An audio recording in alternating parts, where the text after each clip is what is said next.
Hello everybody and welcome to the grand finale of Corrieliminator. I'm Michael. I'm Gemma. And we are very, very excited to be here today to try and figure out, at last, after a whole year of Corrieliminator, who is going to be making it to that top spot. We got 30 characters left from across the years and we are going to be ranking them tonight from 30 right down to 1.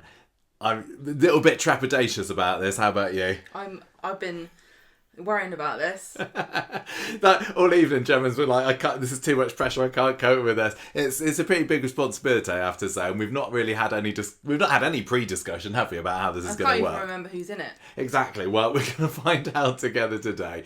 If you've not watched a Corrieliminator before, you're kind of starting with the wrong one, really. I suppose there was a clue in the name, but never mind. You can go back and watch the others. Some people will just watch this one because some people... This is the ultimate countdown of ultimate Coronation Street characters. We started off with 300 characters a year ago, and once every round we took 30 of them, whittled them down to 3, ranking them until we had 3 at the top, and then they've made it into the grand finale today. So we have got the cream of the crop today. We have got the top 3 from all the last 10 rounds. Somehow we're going to rank them, and that's just going to be the definitive, nobody can disagree with, absolutely, people are going to be making books about this, I don't know, list of Coronation Street characters ever, and that's how it works. So anything you wanna add before we get started, Gemma? No. Nothing. We're just going to get on with this. Before we get started on this, we have got the listener vote, of course, for round 10. So here it is. This is how you have voted in round 10, and don't forget the top 3 from this round are going to go into the grand finale of the listener vote. More on that in a little bit. But hey, let's see who we have got here. Becky McDonald was your number 1 voted character last month, with 73.2% of people voted for Becky out there. So that's probably one of the highest ones we've ever had. She is a popular young lady, is Ms. McDonald. Then we've got, from young lady to old lady, Phyllis Pierce came in second spot here with 58% of you voting for her. I know, I'm surprised at this. I do love Phyllis. Yeah, I'm glad. I didn't realise she was quite so popular. Yeah. And then finally in third place we've got, very odd one I think, but good for him, Ryan Connor. Old Scarface has made it into the grand finale I can't say whatever I want, of the listener Corrieliminator grand finale. So they'll be joining the other 27 characters that you've already voted. Let's just have a look at who almost made it. Well, Alan Bradley was next. Really interesting one. Smashed by a tram. And then Ken Barlow after that. So Ken Barlow made it into our grand finale tonight, but he's not there in the list. I can't believe it. I can't believe that more people voted for Ryan Connor than Ken. What are you doing? The biggest shocker for me on this list is the votes for Carla. I thought, Carla's a popular lady at the moment, isn't she? Where is she? I can't see. Yeah, only 11% of you voted for Carla this time. I thought Carla was like a clear favourite. I thought she was as well, but that's just the way the Corrie cookie crumbles. We got a couple of characters, we've got to give them a shout out, that didn't get any votes this time. Jackie Dobbs, sorry. Nita Desai, Ronnie Clayton. Oh, and that's it. At least Kathy Matthews got 1 vote, bless her. But so did Ed. Ed did as well, and good for you guys. Good for them. If you're watching the video version of this on YouTube, you can have a good old look at this and study it to your heart's content. Let's have a look then at what that means for the listener top 30. So, these are the characters that you're going to be able to vote for the listener grand finale of Corrieliminator. So there'll be votes for that in the video link, the podcast link, all over the place. We'll vote this. We'll keep the vote running, probably for about a month or so until the end of June. So make sure you pick your top 3 characters. And we'll have some kind of listener ranking there. It's similar to ours, but not exactly the same. So from round 1, you put through Vera Duckworth, Blanche Hunt, and Gail Platt. From round 2, we had Pat Phelan, Emily Bishop, and Steve McDonald. Round 3 saw Elsie, Jack, and Betty go through. Round 4, proper classics. Look at this here. We got Hilda Ogden, we got Bet Lynch, and we have got Evelyn Plummer. And then round 5, both croppers, Roy and Hayley, made it through, along with the Mayor of Weatherfield, as was Sally Webster / Metcalf. Round 6, Queen of the Cabinet is Rita that's gone through, along with Richard Hillman and Peter Barlow. Round 7, we had Deirdre, Alf, and Eddie Yates. Love it that Eddie managed to sneak in there. Round 8, you put through David Platt, Graham Proctor, and Mavis Riley / Wilton. Round 9, we had a bit of a draw this time, so we got 4 people going through from round 9 for you. Liz, Leanne, Tracy, and Audrey. And then, of course, as we've just said, round 10, the people that you put through were Ryan, Phyllis, and Becky. So, if you got 3 favourites there, come on, I know you do, get across to our poll, vote for your favourites, and we'll see how they did in a month or so's time. But that's enough about the listener vote. Let's get on to the main event tonight, the grand finale of Corrieliminator. Let's get Corrieliminating.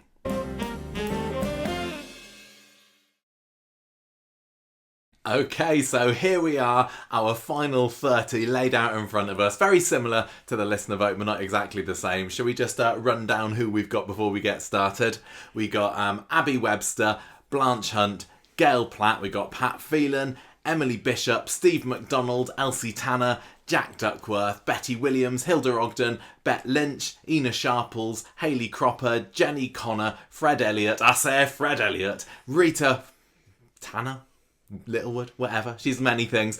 Richard Hillman, Raquel Wollstonhume / Watts, Deirdre, we got Alf Roberts, we got Derek Wilton, David Platt, we got Stan Ogden, Mavis Wilton. We've got both Wiltons in the finale, can you believe it? Audrey, we got Dennis Tanner, of course we have, Gemma was voting. We got Liz McDonald, Ken Barlow, Carla Connor, and Becky McDonald. These are our characters, our top Corrie characters ever, as decided by us, that we're going to try and be ranking for you this evening. I mean, does the top 3 matter? We're not Corrie-eliminating the remaining 27 to only leave a cast of 3, are we? I think, if they've reached this round, they're pretty safe. What do you think?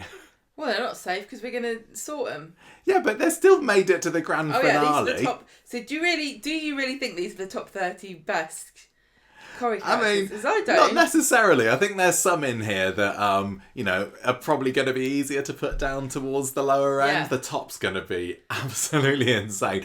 And we were talking the other day about how to do this and whether we should make on our own individual top 30s, didn't we? Because it'd just be too impossible to come up with a list together. But we decided to go with it anyway because I said people like to hear us argue. There's going to be arguments with this. I can't deny that there may, but is there going to be bargaining? I'll let you put this person here if you let me put this one here. I don't know.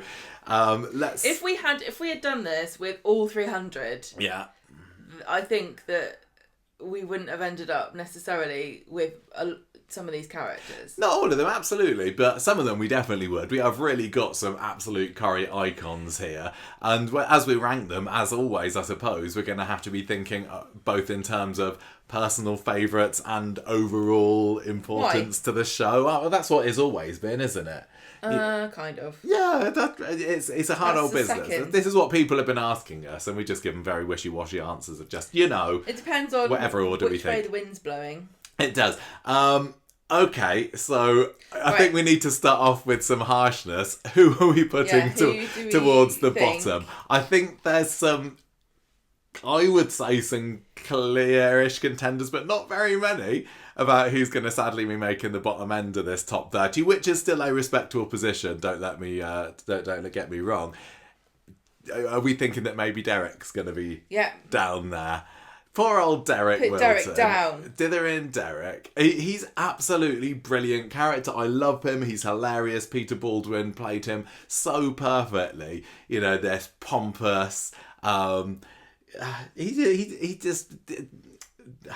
just didn't know what was going on. No, he didn't have any idea of the sense or care. Self-awareness. That's it, self-awareness. What people thought of him. He just did his own thing. He thought he was right. He would talk down to Mavis. He was terrible in some ways, but he was just so lovable. And I think as part of the Wilton family, he was such a really, really important part. I loved him just for his pomposity and. I brought Norris into the street. I loved everything about his stories about his ex-wife Angela. The courting between him and Mavis in the 70s and 80s was just brilliant. He's one half of an absolute bona fide, excellent Corrie couple. But I think if we look at who else we've got on the list there aren't very many who I would say would go beneath him. I don't think there's any, do you? I think Derek's going to have to be number 30. Sorry, Derek fans. Well, who else do I think should be... See, this is time for controversial opinions, isn't it? This is. Yeah, and one of the things that we haven't done here, of course, is see who we voted as 1, 2, and 3 in each round as well. Yeah, that should be the way of doing it. We may well be going back on what we'd said 10 months ago for someone. It doesn't matter, doesn't it? That might all be part of the bargaining. I'm kind of stuck already for who's going to go. Can we just throw out some not necessarily, this is 29, but people that are in the bottom third? It's really, really tough. It's seriously difficult. Just say some? Who would you say? Betty. I would probably say that as well. And she is a proper Corrie icon, isn't she? I really have a deep appreciation for Betty. We've watched her in the very early years, and she came in and she was a darts champion, and seeing her sort of change, and she was always no nonsense, but it just got gradually grumpier as the years go on. Who she reminds me of, which is going to sound strange, but she really was like a non-glamorous, non-showbiz Glenda, in that she was so confident behind that bar. What she said went. She filled the room. She was very charismatic and big and bubbly. And just like Glenda. Yeah, I see some kind of similarity there. Like, Glenda is also pretty no-nonsense as well, and if she doesn't like something, it don't happen. I'm looking forward to seeing, as we're recording in late May 2025, what the future holds for Glenda behind the bar there.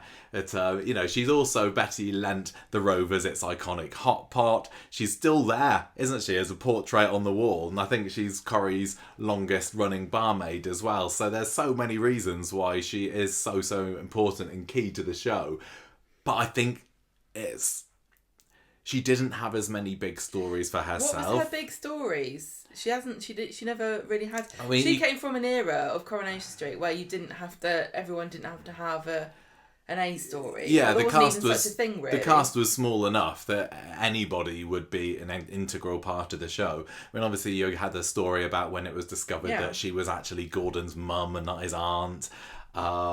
And she was just she was in the side stories in the Rovers, wasn't she? When we had Bet and Betty and Fred and Alec in the Rovers together in the 80s and early 90s, they were a proper golden era dream team.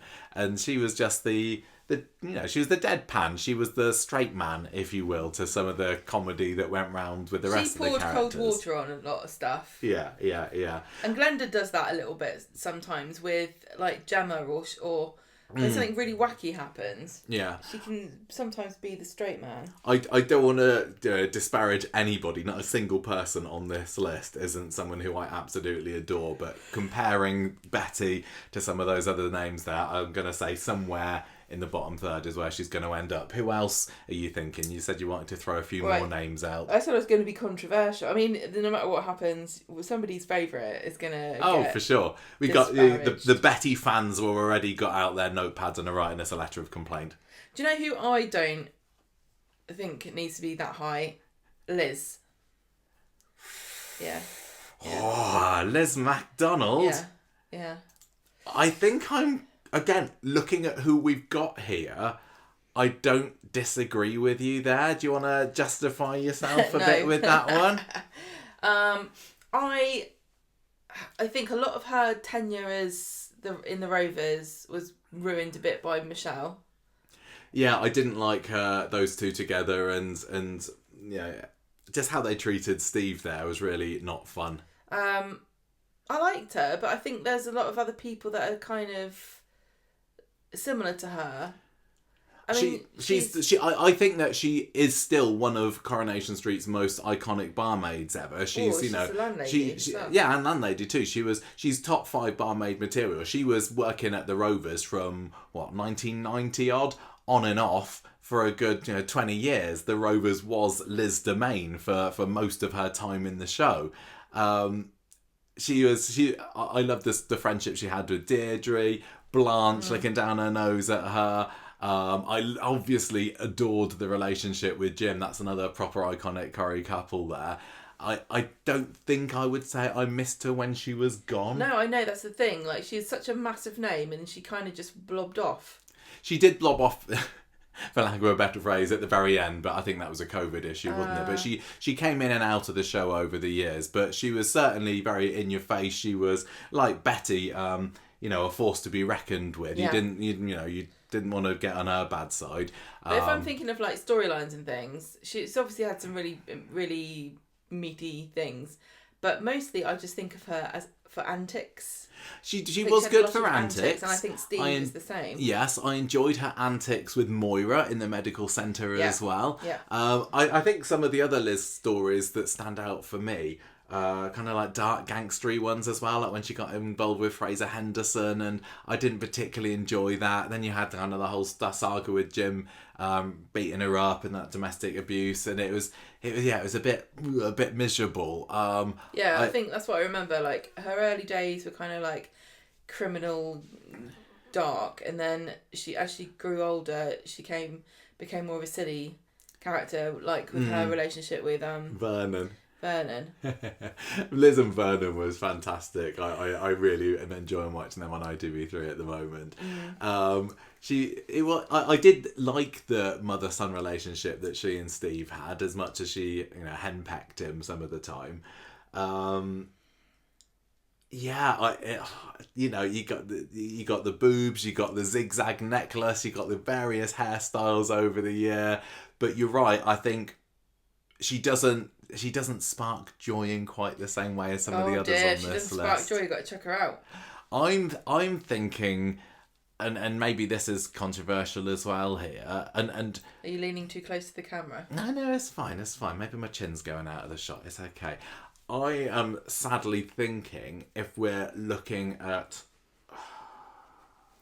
long-term legendary status, I think in the bottom half of this list somewhere we got to have my lovely Raquel. Gee, I was looking at her thinking that. I'm thinking Michael will never agree to it. I've got to be harsh. Raquel was my favourite character when I was growing up. When I first started watching Coronation Street in the 1990s, her and Curly, if there was such thing as shipping back then, that was me. If we could do it, or if there was Twitter, I'd be hashtag Curly and Raquelin. But I think, her time in the show burned very brightly, but it was out fast. She came in as the better by girl. She was a bit of a cow to Curly at the start.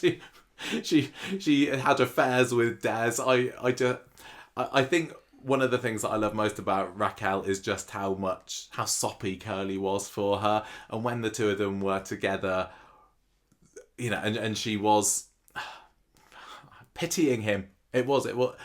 I didn't care. I just loved it. The wedding episode was one of my favourite Coronation Streets ever. Even though she was crying in the toilets beforehand, I've kind of since rewatched it and see Raquel and the whole relationship in a bit of a different light, really. And also the Millennium episode where she comes back. She'd been away from the show for a couple of years. Sarah Lancashire turns up at the door. There's brilliant conversations about, living in France. Curly realising that he's got a daughter. He takes her up to the attic, looks through a telescope. That was one of my all-time Corrie faves ever. But I don't think that 25 odd years since we've seen her last, I don't feel like she's stayed in the Corrie iconic memories. You know what I mean? I know what you mean, like in the zeitgeist. Absolutely gutted to say that, but I think that's the way it is, and I think I might just have to let her go. Anyone else that you're thinking for bottom bit? Got a couple more. Go on. Who are related? Go on, say it. Do you have a guess? Are you thinking putting Steve there? No. Well, Steve should probably be there, yeah. Why is this? I mean, he's gone off the ball in the last few years, hasn't he? You cannot deny that. But we can't just keep thinking about the way Steve is right now.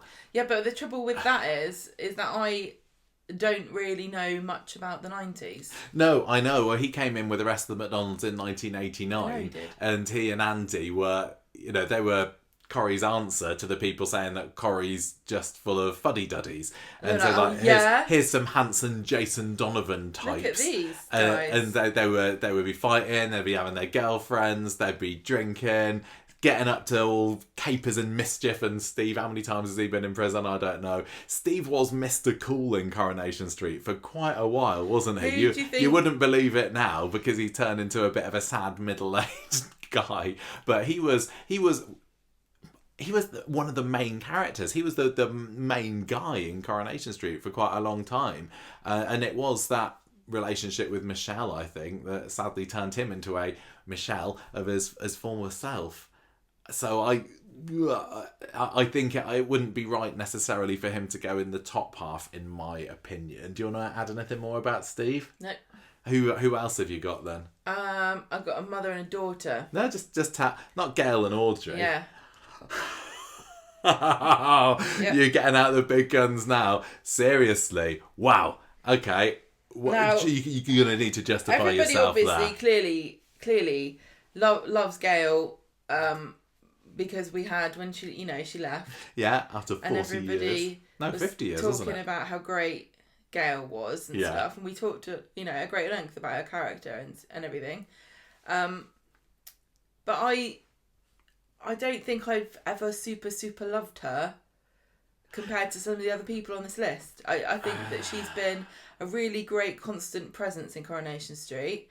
She was definitely an every woman kind of character. Yeah. A really good long-suffering mum for David. I think she was her relationship with David is like one of the best things about her. For sure. I think she's the sort of character that a lot of women watching Coronation Street could relate to. You know, the useless husband, the tearaway kids, the flighty mum, the mother-in-law from hell with Ivy back in the late 80s, early 90s. But like we just said with Steve, she did kind of go on the decline a bit in her later years.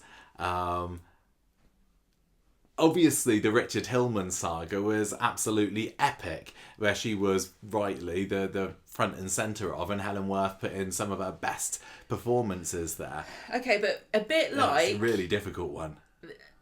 Okay, so Ken is definitely like the main man character of Coronation Street, isn't he? There he is. There's Ken.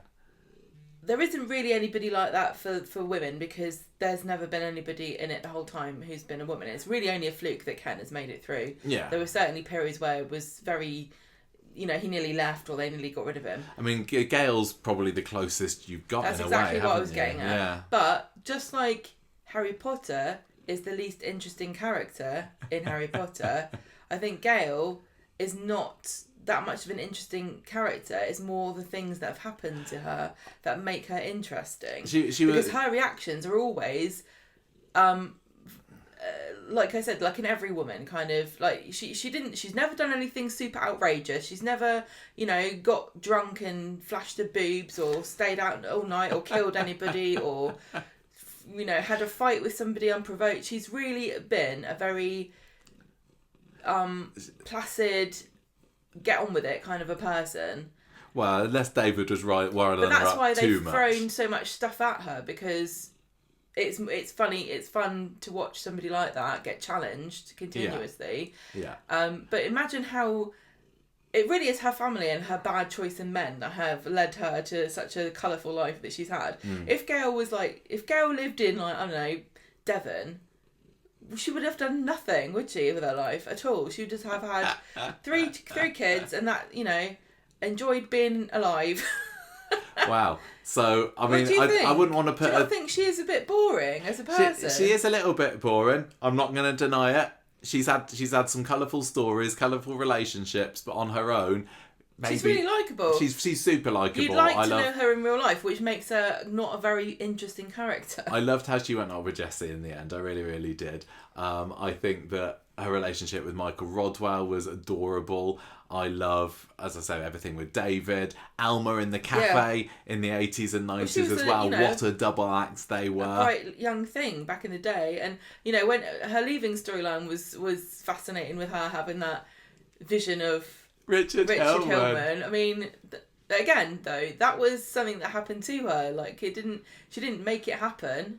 I love the stuff with Lewis I mean, she Archer dreamt as it, well. but- I mean, we made a whole video of top 50 Gale moments. There's Top is a 50. Oh, sorry, it wasn't, was it? It was an A to Z actually of Gale. So there was an awful lot to say about her, but She's done lots of stuff. She's okay. Like I said, like compare her to some of the other characters on here, and I know probably a lot of people are shouting Emily, Emily, Emily, because Emily's still on the list. But actually, even back in their early days, I think that Emily was a more interesting character than Gale, because you were invited to make fun of her. She was a silly mouse. Yeah. She was a timid, but she played into it, and there's some really hilarious, very early scenes with Emily playing into that role. Arlene Derbyshire was fantastic at playing this timid little girl who really fancied her boss, but was too Christian and prim to do anything about it. She actually stayed in the show just a bit longer than Gale, didn't she? Because she was in it for 52, 53 years in total.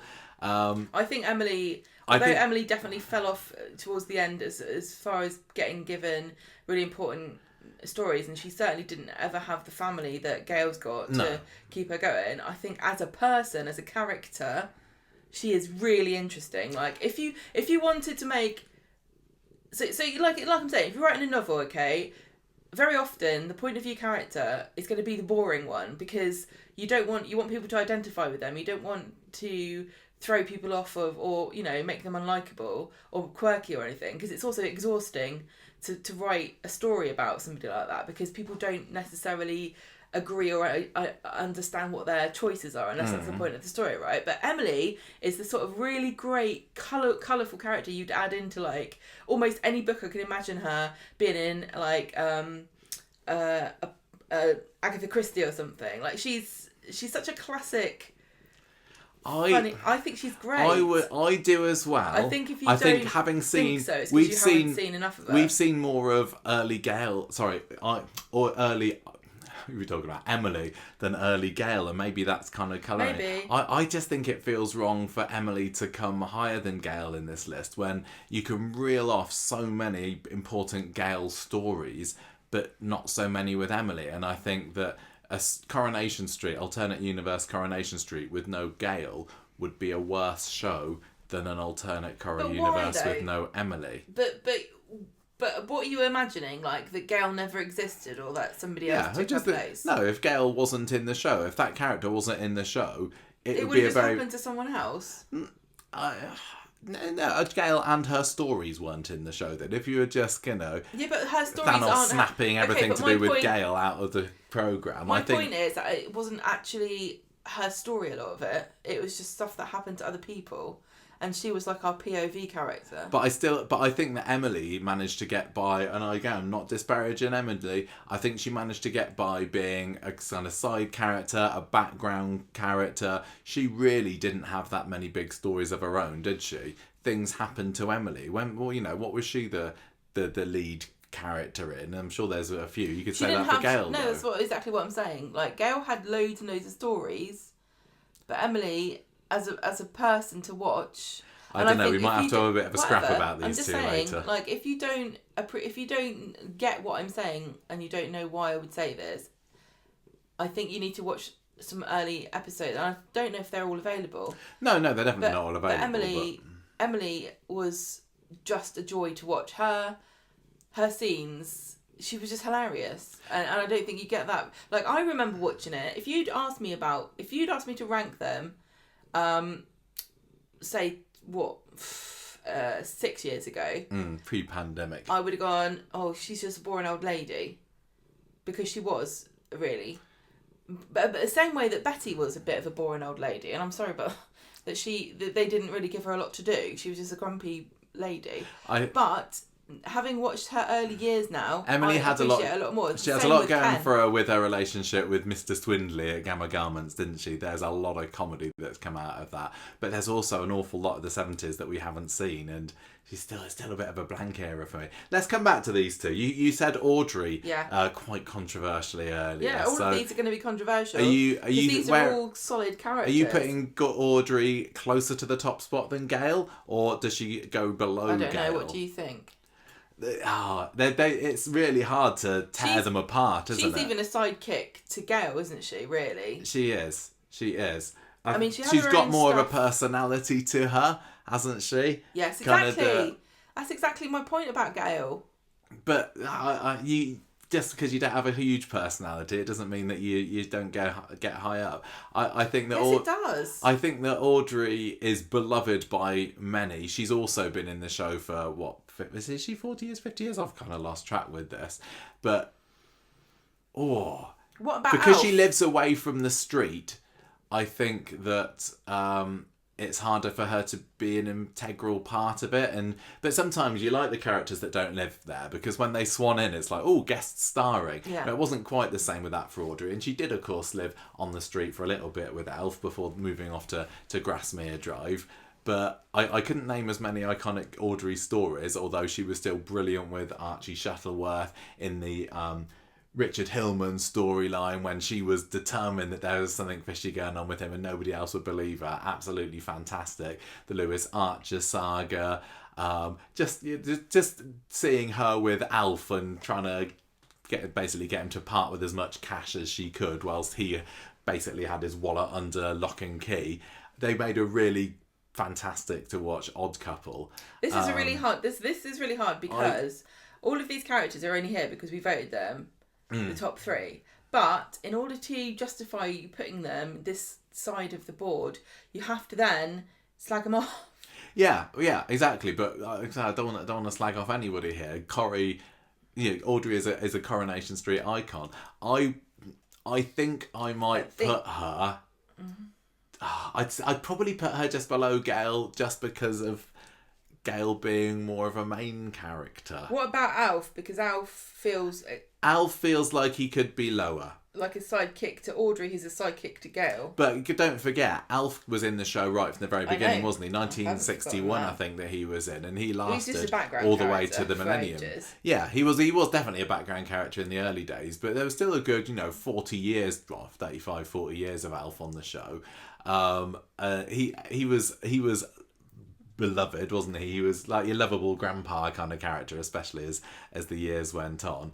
I thought that just his skin flintedness was, like I was saying, really enjoyable to watch. He's not too dissimilar from Derek in some ways, in his kind of pomposity and single-mindedness about, well, of course we got to do this because that's the most logical and thrifty way of doing things, I suppose. If this was, I'm missing Annie and Jack on here. Yeah, we got no Annie and Jack. Have we? Didn't quite make it through. I'm thinking that Alf, sadly, he was taken before his time, wasn't he? I'd love for him to have stayed a little bit longer. I love the rivalry with Fred Elliott for Audrey's affections. I love that he still features a little bit in the show because we got his picture on Audrey's counter, haven't we, in the salon? He's a Corrie legend that won't be forgotten. But yeah, he doesn't stand out quite the same way as some of the other Corrie icons do to me, and I think living away from the street for some of it, and the fact that he was sporadic in appearances for some of the early years, has got something to do with that. I'd put him fairly low down. I think as well, I'm sad to say that Abby's probably got to be low down as well. She's, looking at who we've got on this list here, she's one of, if not she's like the newest most, character. Yeah, the newest character. And how long's she been in the show? 10 years or so now, maybe just a bit under that. I don't think she's quite earned a place alongside some of the Corrie icons that are there. I think personally to us, we really love her. I remember when Sally Carman first appeared on the show, she was one that straight away we were like, Corrie has got to keep her. There's something special. Out of obscurity, didn't we? We totally. We absolutely casted her as a good actress from watching her in Coronation Street. There's some characters that within their opening scene, you've got something special here, and Sally Carman Dattine, as she is now, is the absolute. She's the tippity top of Corrie actresses, I believe, on Coronation Street. I used to say that you could put Abby in a scene with anyone, and that scene would automatically be outstanding.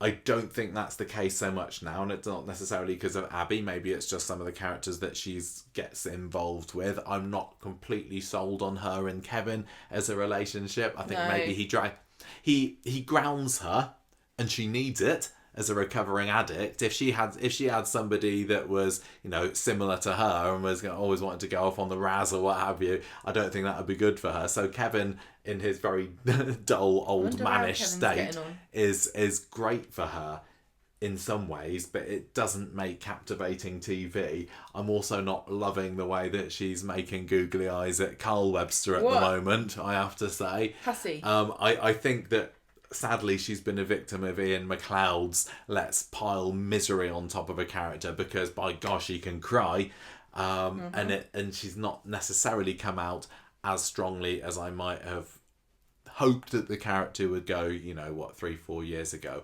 Don't get me wrong, again, I still absolutely adore her, but she doesn't feel as iconic as some of these other characters that we've got here. There's not as much room in Corrie anymore for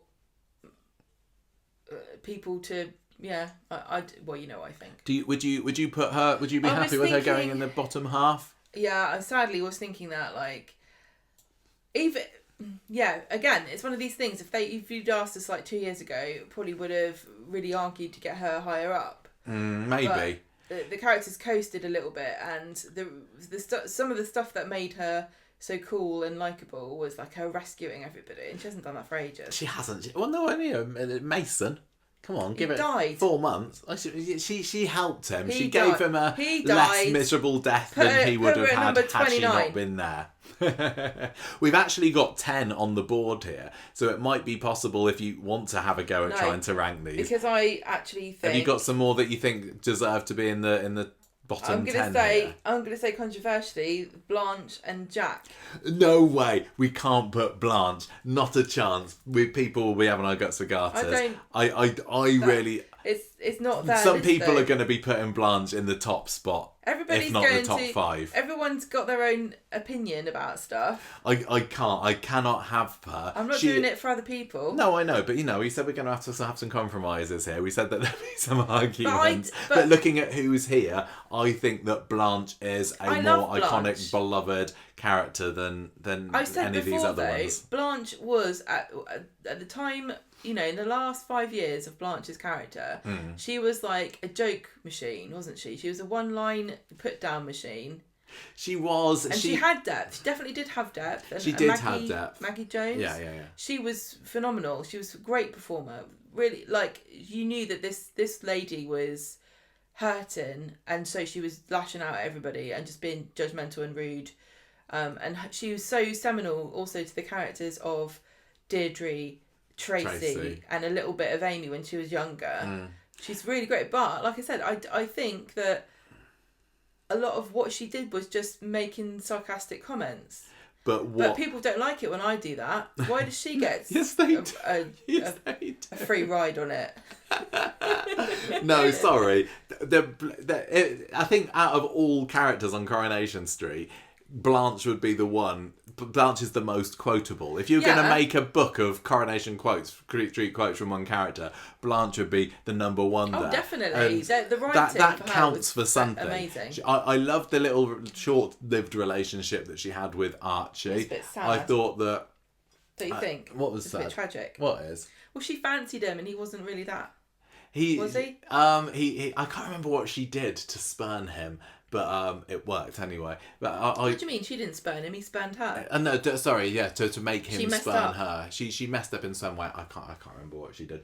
But when he did dump her, it was gutting. And I loved the occasions where you could where she would kind of make you weep because you loved her, and then when that hardened front fell because she was just a frail old woman at the end of the day. I'm happy for her to be more in the middle. Oh, she doesn't have to be in the bottom 10. She can't be in the bottom 10. Oh, whatever. She absolutely can't be. I think Jack, because I think Jack is just a shadow of Stan. And a really good one. See, that's interesting that Stan Ogden, we haven't picked him up yet. Because he was in the show for 20 years or so, from the mid-60s to the mid-80s. And I would say that in some ways, who was the character that we were talking about before? Raquel hasn't completely stayed in the Corrie zeitgeist. I would say that Stan Ogden has completely been forgotten. He's totally been forgotten. He didn't make it through on the listener vote either.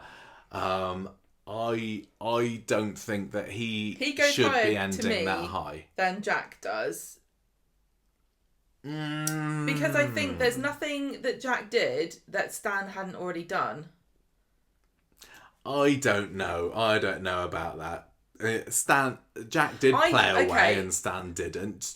Stan was Stan was more of a real layabout, but also a bit of a caperer and a get rich quick kind of funny episode of the week kind of character. Whereas Jack, he did want an easy life. He did also like just staying around in front of the TV and in the same way that Stan did. But what's your argument? I don't really know. You're just agreeing with me. I just.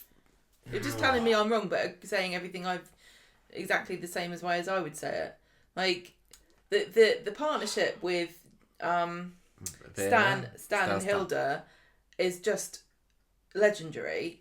Everybody remembers Hilda. I don't know why Stan isn't as remembered, but I know she only lasted another couple of years. I think it's because of her hairstyle, seriously, and her singing, and the fact that I also think that the Ogdens were very much a gotta love the underdog kind of characters, weren't they? And I know Jack and Vera were the underdogs to some extent. Yeah, they were. Yeah. And then they won a load of money and got the Rovers. So there's a lot to be said also about comics of like the 80s and 70s and 80s, like taking the mick out of some of these characters and turning them into mainstream comedy tropes, like, you know, with Les Dawson and Mavis, and I think loads of people, like Hilda, I think really created that trope of the colours in the hair, silly, like fishwife kind of person, and Stan was an important part of her character, so he needs to be higher. I mean, Vera's not on here. And I think that Jack was a likeable guy. I'm just saying that Stan did it first, and he did it better as far as I'm concerned, because there was just more time to develop characters. I know loads of people really like him. But both of them had very sad exits, didn't they? Yeah. I mean, Stan's obviously wasn't on screen because Bernard Ewan sadly fell ill before he could film anything towards the end. But Jack's episode where he passes away in his chair and then Vera comes and rescues him or whisks him away into the afterlife, that's an all-time classic Corrie death for me. You're going to have to go outside and explain to Stan why you're not going to let him go high. Yeah, we do have Stan's gravestone still in our garden. We don't have anyone else's gravestone on this list, do we? That should tell you something. It just doesn't feel right that a character as memorable and still iconic as Jack is lower than Stan. Why? What are you doing?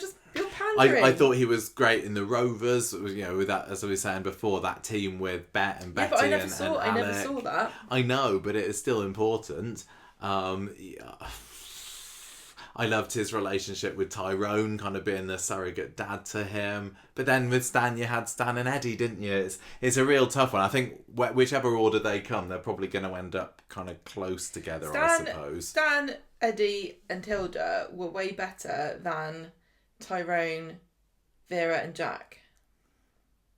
Different strokes for different folks. Horses for courses, Whatever. I say. Right, let's... Can we... That's just my opinion. You can only go on your own opinion. I don't understand why you're like, oh, what will other people think? They've had their chance. I think got their that own somewhere list. towards the middle we're going to be having Mavis Wilton here. Yeah. I love her. Thelma Barlow, recent guest on Conversation I know. Street, just saying. Legend. Proper legend. Always getting bullied by Rita, who is...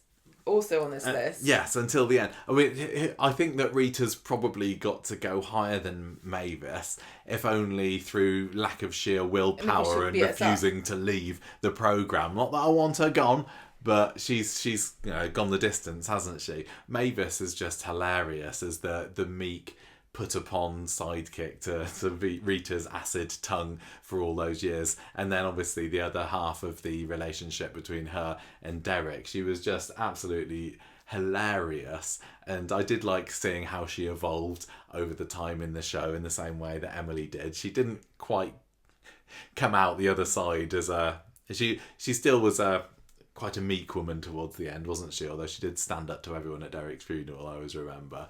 I loved the comedy scenes with the pair of them getting stuck at the airport, the antics with Des Barnes, the boat in the garden, Mavis being part of the waterbed scene as well, coming in and seeing Reg and Maureen over the floor, spilling everywhere.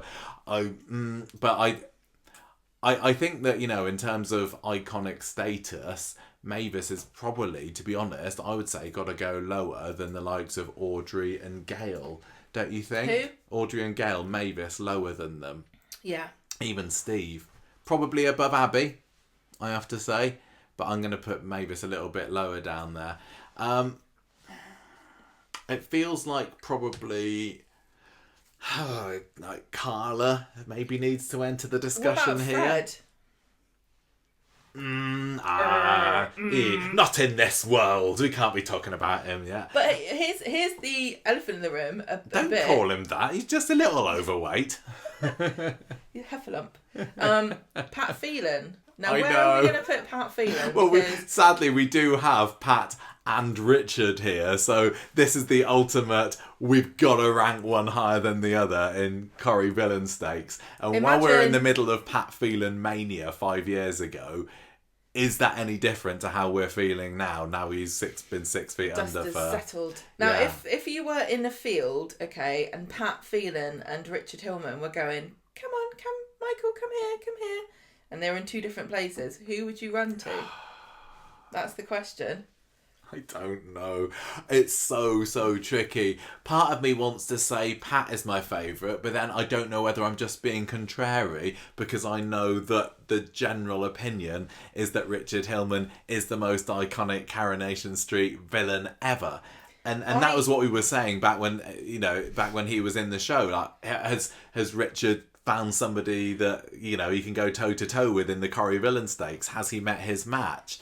And can I say it's that so tricky. I think that no one has still shaken the iconic status of Richard Hillman. I think in terms of iconic status and, show somebody on the street or, show some random people who maybe watch Corrie from time to time, Richard is gonna... It's the prop, the catchphrase, and the fact that he came back even at Christmas was incredible. The song, the stunts... Wait a minute, what song? Oh, the You and Me song. Yeah. Well, you wouldn't know that if you watched it now. But I think because Pat had such a prolonged reign of terror and so many murders and so much mayhem and mischief that I don't think that any of them... There's no, one Pat scene. There's no one Pat... I think a lot of people probably would say the mill was his darkest moment. What mill? The paper mill where he shot Andy and Vinny. Yeah, but I mean, there's so many moments of that I think that they're almost too ubiquitous to become iconic. Whereas I think that there's a few really big moments for Richard. Mostly the deaths, wasn't there? You should have stayed at the party, Maxine, or you had whacking Patricia on the head with a shovel. I don't think that's the denouement of Richard and that classic two-hander with Gail. It was brilliant. So dark, and he kind of he set a trend for what later big bads in Coronation Street could be, and that's not to be sniffed at. But as far as what I enjoyed more, and it was Pat, because Pat, and it's for all of the reasons that everyone hates him, or lots of people say that he ruined Corrie or didn't like his era.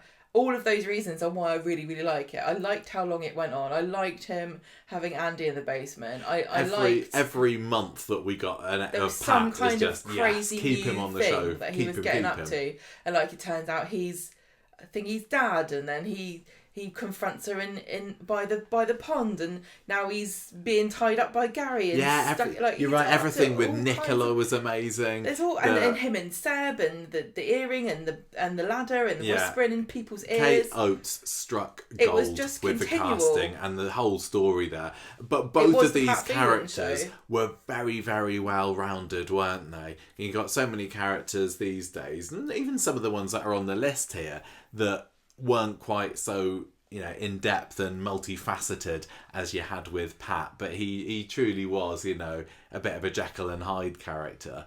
But then so was Richard, wasn't he? Because to me, I think Richard of the two, I think Richard was not an inevitable villain, whereas Pat was always a villain from the very first moment you met him. He was doing over, he was pretending to be bankrupt and he wasn't, and he's getting up to all kinds of stuff. Oh yeah, in a big mansion.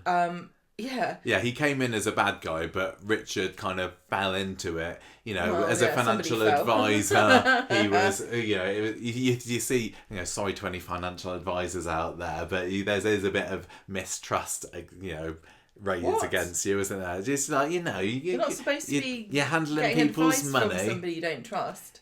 I think in Coronation Street, the characters who've got a bit of cash behind them are villains. Are villains, aren't they? Are. Because middle-class people are always suspicious on Coronation Street. Yeah, but then you had Pat, who clearly was a working class kind of character who done good. Yeah. But I think he, and it was the Scouse accent. It was it's really, really difficult. My heart is saying that I want to put Pat ahead, but my head is saying it's probably still got to be Richard. What are you? I've explained what I think. No, but you in depth. You haven't gone on the record and say which one should be higher. Though. Well, you can work it out from what I said. Oh, go on, tell me straight. Pat. You want Pat at the? Because I said. I literally explained why. I didn't know. I thought you Rewind it. Oh, maybe I wasn't listening carefully. I thought you were going more for Richard. Then. I was saying that. I said after all the things I said about Richard, I still enjoyed Pat's time on the show more. I remember absolutely loving the Richard Hillman saga, but it was over and done with in like a year or two. Faster than you would remember. And there were so many legs, if you like, of the Pat Phelan one. It's and now we're going up a gear because this is about the flats, and now it's all about Andy in the basement. This is scam and now era. it's about this is kidnap era. Yeah. Whereas Richard, it was a kind of shortish story. Not as short as the likes of John Lindsay or so, but same as I said about Raquel, really bright, but not for as long. But some would say for sure that Pat overstayed his welcome. Not a bit of it, I say. I think Richard Hillman had the better exit, for damn sure. Sadly. I'll happily put Pat above Richard. That's absolutely fine for me. I don't know whether either of them are top 10 characters. Isn't it funny how the way we're doing it is to take two characters and then decide which one's better than the other one? I know, because we still haven't decided. We're not about necessarily. Stan and... No, we haven't decided about Stan and Jack. And are Pat and Richard going to be, toe to toe with each other, or are they going to have some people in between them? Do you have any ideas about who you want to be in the top 5? Yeah, I've got some. We have been. I think this has just been the nature of it, and it's been like this almost every round of Corrieliminator. We've kind of started at the bottom and worked our way up to the top, haven't we? Anyone. We've not put literally. We've right. Put Okay. Poor, what's his face? What? Right, Derek. Yeah. Derek, this is his life, isn't Sorry, it? Derek. This is typical of his life. It's so Derek. Nobody except Derek and gone, right, he's last. He is an icon, but bless him, he's last, isn't he? Yeah. Him in his giant paperclip topped car. I think he'd understand. I'm saying that I'm going to stand my ground and say there is no way that Hilda is not getting in the top 3 here. And I'm going to say the same with Bet. I cannot... I'm not particularly saying in any particular order yet. I know my order, I think. But I need them to be in the top 3. I'm not even daring look at Gemma, see what expression she's got in her face at the moment. I would want Hayley to be towards the top 5 kind of place. I think that... Run out of steam now. Those are my 3 that I'm mostly set on, I'm going to say. it feels like David should be in the top 10 somewhere. Yeah. He kind of deserves a place What there. about Ina Sharples? She deserves a place in the top 10. Yeah. Maybe kind of top 5-ish. I don't love her as much as these three ladies here. I think that Becky lower down. Possibly, I mean, I would probably put Becky below the likes of Pat and Richard, to be honest. Maybe even Blanche. Rita, bless her. I don't love her as much as everybody else does. She's a very important presence on the street. I know I can't forget the many, many years when she was as sharp as a tack, but these days she has kind of sadly shuffled into the I'm just kind of coming in to have a bit of a chat with Rita or Jenny and Brian, then going back out again. It's been a long time since Rita has been a very, very important presence on the show. But hey, she's earned a decent semi-retirement. I think at the 10,000th episode was kind of her last story.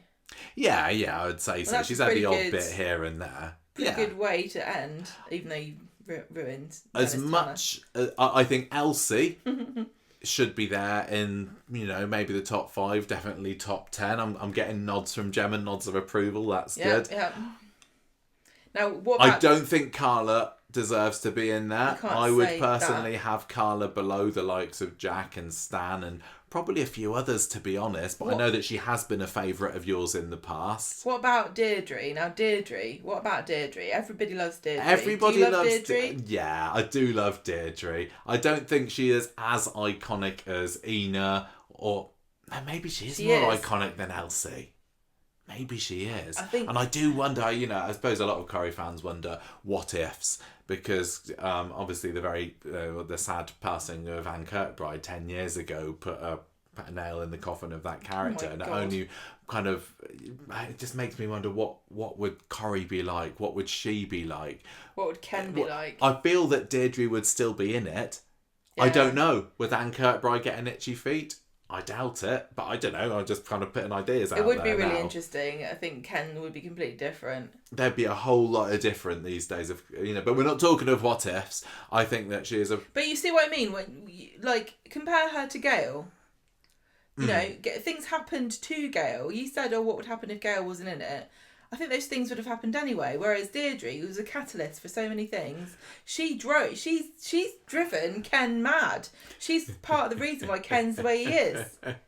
I think that if you look at Deirdre's... And I'm not saying that he didn't deserve it, because he did. If you look at Deirdre's last few years on the cobbles... Well, you thought she was being... She was starting Gaelified. to be Gaelified. She was starting to be used as too much of a figure of fun. She was starting to be a little bit dumb and a little bit silly. And I do worry and wonder, I suppose, would she have carried on in that kind of direction had she stayed in the show longer? So she was still, I wouldn't say she was in a prime when she was taken from us, but she was close to it. She was absolutely outstanding. I think that probable top 10 position for her. I don't think that Jenny is necessarily in the top 10. I just don't. I don't. And you know how much I love Jenny. And that's kind of a personal favourite. And I think that, my love of all things Sally Ann Matthews sometimes clouds my judgment of Jenny. I think Jenny's brilliant.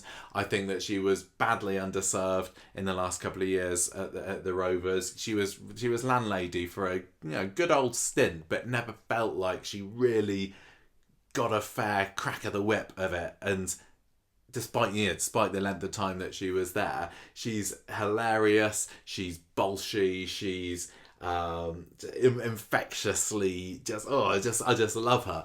But and yes, she's an iconic character, but I think, taking all personal feelings aside from her, I don't know whether she's there in the same way as some of these others towards the bottom end of the top 10. Having a massive Save gap. me here, Gemma. What are you thinking about Jenny? Having a massive gap doesn't help, because we didn't see a lot of her between. she was in it as a sort of teen, wasn't she? Yeah.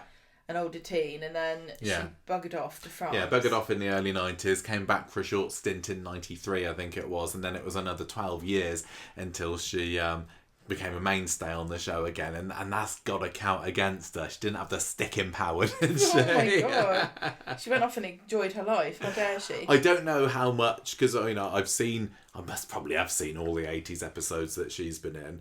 I don't know how much of a big character she was there, because she was just the teen. She was, the story was Rita and Alan then, wasn't it? Mm-hmm. And Jenny was the daughter, the daughter that was estranged from the dad, brought together, because she was obviously a foster daughter of Rita's at first, and she had her own little adventures with Martin and Patrice in France and some of the others. Do you think she can speak Steph French? Barnes with the Pomme de Light promotion. Yeah. But I don't know whether there were what we could say iconic Jenny stories back in her first stint. It was in the rejuvenation of Jenny, if you like, from 2014, 15, I can't remember, onwards, that made her into one of our favourite characters. How would you say Pomme de Light in French? Just exactly like that, I think. Bonjour, je voudrais une pomme de light. Pomme de Light, yeah. Pomme de Light, s'il vous plaît. Alright. The baby dangling on the balcony, brilliant. I loved everything to do with the sinkhole. I mean, Michael did it first, but she did it more stylishly. Not me, Michael Jackson. I Of hate you course talking Michael about it. I loved the romance with Johnny. That was one of the last long-term romances that I just absolutely adored. That journey from cleaner to factory bosses, misses, the wedding, adored it. Three bosses, misses. That everyone wants to be the factory bosses, misses. Well, that's Lisa Swain. Yeah, that's true. Lisa Swain is the new Jenny in some ways. I think that they both really desperately want to get married to a partner who doesn't seem to really brilliant drunk. One way or the other. I love everything. I love the relationship that she had going with Gemma for quite a while, although that kind of disappeared off, didn't it, for a bit. I love how kind of conniving that she could be sometime. Everything with her and Daisy was fab. Her and Daisy was great. But that being said, I don't think. What have you done? Sorry, there? I've knocked the rovers off. It doesn't feel right to put her above some of the characters that we've got there. We can't let our personal yes, you can. Adoration for Sally Ann Matthews. This is what this is. Rocket her to the top. This is what this is. What is it then? It's a mixture. It's not a list of what you think you should say. It is. It's a mixture. No, it isn't. I'm not making it that like. I've said a lot of things on this that I wouldn't really say normally, because people get annoyed with you if you say some stuff, because almost everybody on this list is someone's favourite character. I know. So apart from Derek. Sorry, Derek. But you can't. Write in if you're Derek's number one fan. I thought it was quite interesting because Ken didn't get through the public vote, did he? No, he didn't. Now, and it's really fascinating because I think Ken is a lot more of an interesting character than. Mm-hmm. I mean, what is it on the mug? It says something like, I happen to think I'm quite an interesting guy. I'm quite a nice guy, isn't it? Yeah. And I happen to think I'm a really great guy. That's it, a great guy. He suffered a lot from in middle age, didn't he? From being a curmudgeon and... Yeah. But as he's gotten older, I think he's got cheekier. Happens to all teachers, I'm afraid. He's got cheekier and bit more... he has. He's a bit more free-spirited. I think he's captured that little bit of William Roachness. Or maybe Deirdre dying kind of made him realise that... You've got to, live your life. I mean, he was separate from Deirdre for quite a while. I mean, after they had but that they were back split together up when. Yeah, for sure. Ken's story as the person that never wanted to stay in Coronation Street, but just couldn't get away from the place, is just. It's the story of Coronation Street, really, isn't it? It's fascinating. He's a fascinating character, but he hasn't had great stories, I would say, in the last 20 years, right? I'd say it's only when Kate Oates started making the Barlows bigger that I think there's been a renaissance of Ken. She has worked wonders for Ken, and he's kept on going. He's had the odd weird moments, like there was a bit of a romance with Audrey going at one point, which didn't really feel right to me. But I loved it when he was together with Claudia. Yeah. And it didn't feel like it was wrong, and that it was turning his back on Deirdre. It was just a new little chapter. I have enjoyed the stuff that he's had with Cassie. I I'm not too sure about, the fact that he's still living with Steve McDonald. Those two don't particularly work too well with each other. But the Ken and Daniel relationship, they are the ultimate Corrie father and son at the moment. All as the far as I'm revelations concerned. about A real that trip of the with old block. Denise and everything was just phenomenal. Yeah, I loved the again with Deirdre, the story with her and Mike and Ken in 1983. That love triangle is iconic for a reason. And if you haven't seen that story, I do urge you, go back, watch the first 3 months or so of 1983, because it's short, but my guy, it's one of the best Corrie examples of a fair story that there is. Was one of it was the biggest fictional story in the country. Yeah. Brilliant performances. And that scene where he pushes her up against the doorstep scene, it was brilliant. And it's interesting also that Ken, I would say also, and Hayley have both made, headlines as their fictional characters. Yes, yeah, for sure. I loved it when he had his affair with Wendy. Deirdre throws him out, and I liked him with Wendy in the barge. And that was Martha in the barge. Martha, you mean? Yeah. I loved it when he was a little bit borderline obsessive stalker Ken in the early 90s, where he wouldn't move away from the street. He was living in the corner shop flat, desperate to get back with Deirdre, and I don't know whether she had a restraining order put on and whether that was such a thing back then, but he kind of needed it. And then back in the day, the police would just say you should be flattered. And then then there's that scene, that one New Year's Eve, where he's popping pills and to try and end it all, and then Bet Lynch comes and saves him, or Bet Good, what was her name? Bet Gilroy, sorry, as she was back then.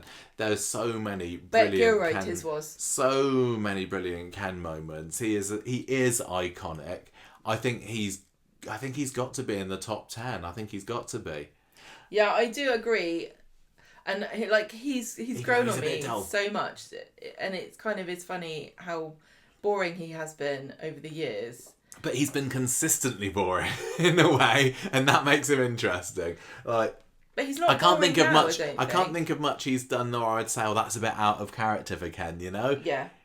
It seemed like a very natural evolution for him, and he's now in the stages of, how long have I got left? I'm in my 90s. I'm just going to live life to the fullest as I can. I don't care what anybody else thinks. Not the same way as Blanche, where she would just tell everybody they were arses. Ken's still granddadish in that sense. But I think that he should be in the top 10. We haven't. Oh, sorry, I haven't just need to move. Ken. We haven't sorted Dennis Tanner yet, Gemma, who I know is a bit of a favourite of yours, and Fred Elliott, who is also a favourite of mine, and a lot of other people. I think you got to agree. You always do this. You got to agree. You always say Gemma, you have to agree with me that Fred Elliott is more of an icon than Dennis Tanner for the Corrie viewing masses. Don't care. I like the way you argue. It's very interesting, because you always say you must agree with me, and I always you must. My perspective is always it doesn't matter if you agree with me, because this is what this is the fact. Dennis Tanner is your one character who you won't. Do you think back down? Are you trying to say I've got a blind spot? Look where I've put Raquel. Look how low down I've put her. That's your business. It's not my fault you're not backing your girl. Oh right. I tell you what though, imagine a world where Raquel and Dennis were the same age. What a perfect couple. They would be, actually, wouldn't they? They would be brilliant. There was a little bit of, who was he end up with? Jenny? I think there was a bit of Jenny in Raquel. Where do you think? Where would you think that fairly, in a way that's not going to cause too much friction between you and me and our lovely I'm not listeners? Bothered about it. Where would you think that friction. Dennis should go? I'm like one of those little, what are they called? Those a stirrer is what no, you those are. those cars where you have to take them back lots of times. Wind them up and then put them back. And then they go vroom. Okay, look, just tell me straight. Where are you thinking for Dennis Tanner? Top 10. Okay. Anywhere particular in the top 10 you're thinking of here? Maybe 1. No, don't say that. Dennis Tanner is not the number one Coronation Street character of all time. I love and I will Dennis. not have this on a shared list. You will not have this. No, we can't. I'll take the mask off you. Don't tell me. if you want Dennis Tanner to go to the top, you come right I've over got here to and get in appear. this picture. I've You've got got to to show appear your on camera. face on camera All right. and drag him there yourself. Back down then. I will let you say your case for Dennis. I've said it a million times. But we haven't on this episode. Not everyone's watched our Dennis Tanner character profile from a couple of weeks ago. We only just sorted him, didn't we? Yeah, fairly recently. And we only just did his If you character can't be profile. bothered, Michael, give me a bit. Give me a bit. I've gone on about it feels really boring for me to keep going on about how much I love Dennis Tanner. Everyone's heard it a million times. He's cheeky, he's funny, he was so charismatic. He was a little scamp. He got up to so many interesting things. He was one of the core cast that was left when Corrie was on strike, and so he got up to all kinds of shenanigans, including putting seals in people's baths and putting a monkey in Elsie's sink. A good gorilla in the sink, yeah. He was but he was a bit of an underdog because his scams and schemes never really worked out. He was such a joy. He was so earnest and so 100% himself, and just fascinating. He was just a real fun kind of Jack the Lad, and thank goodness they changed his character, because he was going to be a bit of a bad lad at the beginning, wasn't he? And that kind of turned into how Billy Walker was, I suppose, because of Philip Lowry's brilliant comedy chops. He was absolutely superb, and what a revelation to us. They were a brilliant mother and son combo, and it was something that we had no idea about when we went to watch the DVD episodes for the first time in the 60s, and it was just a joy and a revelation to us. And every time he's a character, like I was saying with Abby, that when he walked into a scene, you know you're in for a good time. And I don't know whether he went off the board a little bit, because we haven't seen a lot of him still, but he did come back into the show after 43 years, is it, off? Yeah, to become a bit of a homeless drifter in 2009. That's kind of sad to me, because I prefer to remember him when he was younger. I do too, because it's a bit more sad. It was a bit of a more tragic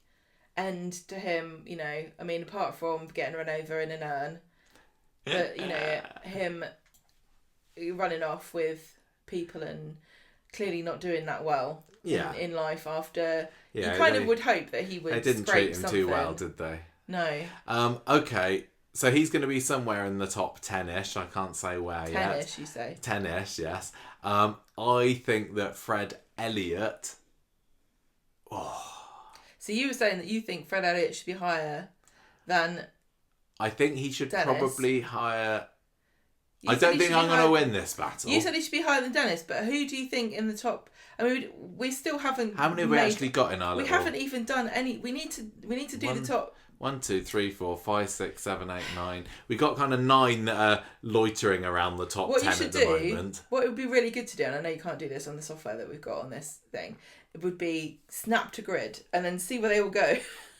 Just give it a shake and see where they end up. Well, do you not think that we should just do the bottom 20, because we haven't done that? I love Fred. I mean, bottom 10. John Savardon, R.I.P., died last year, was absolute joy to the street. He came in as a massive lech, but everybody still just were magnetised to the screen when he was on. He was such a character performer, wasn't he? Because John Savardon was nothing like Fred Elliott, or at least in voice in real life. He was at his A game 100% of the time in that role, whether he was kind of sitting at the bar, you know, leaning against the bar with his fag in his hands, or whether he was having the lovely family moments with Ashley, or whether he was shouting at babies or budgies, whether he was falling into sinkholes in Audrey's garden, or fighting roundheads. Exactly, yeah, Cavaliers and Roundheads with Roy. He was just there was never a dull moment with Fred. I remember when he was crying on the sofa. What was he crying about? Getting dumped by Maureen. Yeah. He was heartbreak for him. Just wallowing. I don't think anyone's wallowed as well as he has. No, and this is the thing, because he was a comedy character, wasn't he? He was so full of life and joy most of the time. Yeah. So on those moments where he did, you know, fall into the pits of despair for whatever reason, it made it all the more poignant. Yeah, exactly. Okay, so we've got some rough places for pictures now, and I don't know whether people have stopped listening already because How long has this been going? We've been going, hour and a bit or so. I don't know. I've lost track.